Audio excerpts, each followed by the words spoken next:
Comment est venue l'idée de l'écomusée des mines de fer de Metz?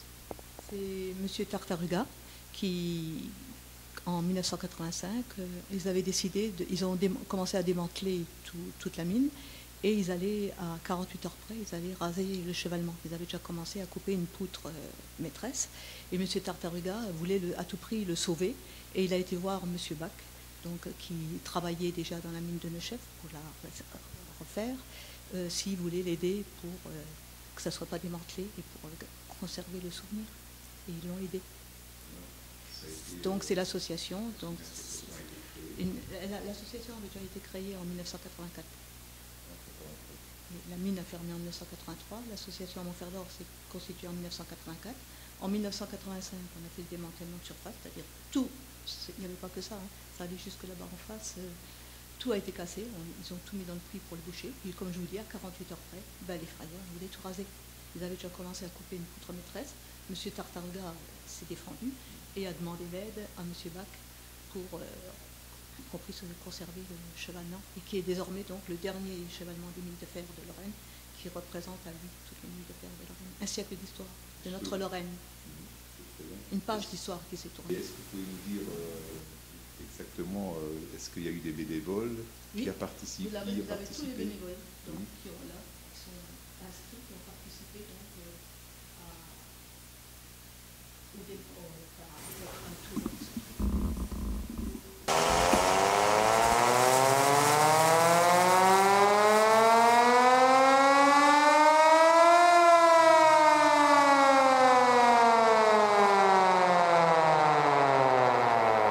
Donc cette sirène là, elle sonnait pour la prise de poste des mineurs, plus en cas où s'il y avait un accident grave, ils la mettaient en route et tous les gens se rassemblaient sur le carreau de la mine pour voir ce qui s'était passé.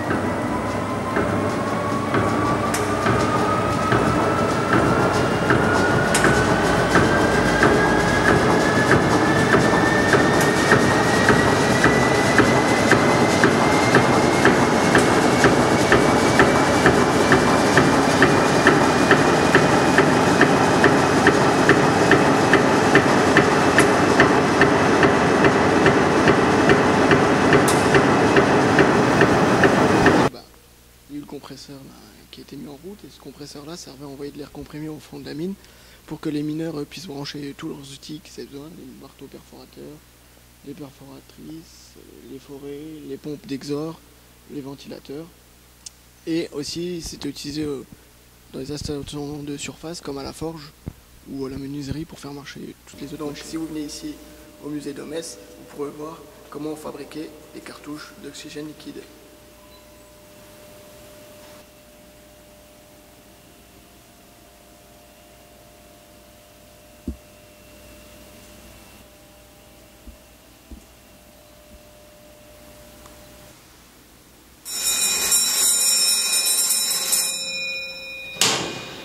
Je te mets la sirène ou pas? Comme tu veux.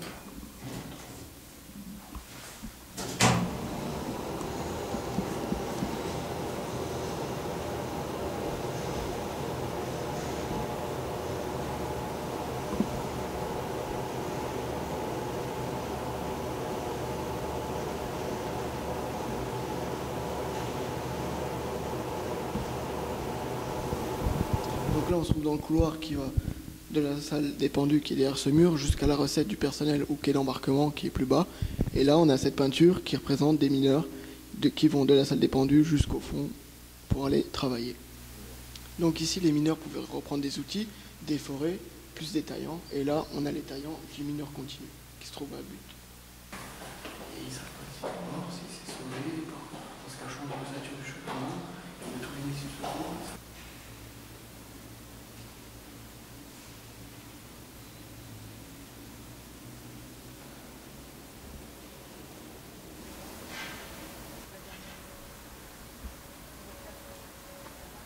Donc là, on voit notre rame qui est là-haut, avec les berlines qui avaient 10 tonnes de minerai dedans. Elles avancent jusqu'au niveau du culbuteur, on les culbute. Ça arrive, le minerai arrive dans le concasseur, il est concassé. Ça arrive dans notre skip.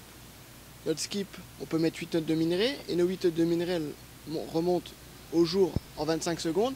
Ça arrive au niveau de la trémie, ça tombe dans la trémie, ça arrive sur le vibrant vibre, donc le minerai avance, ça tombe sur une bande transporteuse qui va jusque dans où il y a le lotissement maintenant, mais avant il y avait les silos, et on y stockait le minerai, et ça partait soit par wagon SNCF, la route que vous avez pris pour venir au musée, soit par funiculaire qui était au bout du lotissement, dans la direction des Champs, ça allait à Clutange, à 11 km de là, à la SMK, et dans chaque benne du funiculaire, on pouvait mettre 1 tonne de minerai, et notre funiculaire faisait un aller-retour au bout de 3 heures. Donc c'est un moyen rapide et économique à la fois.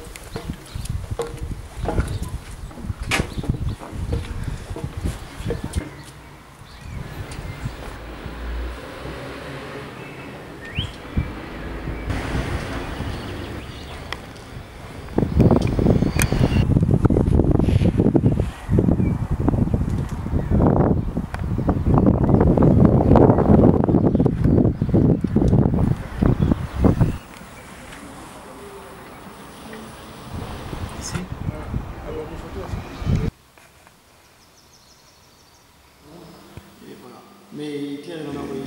Il est repéré. Faut être intercepté avant. Voilà, Puis ils ont envoyé leur speed d'ailleurs.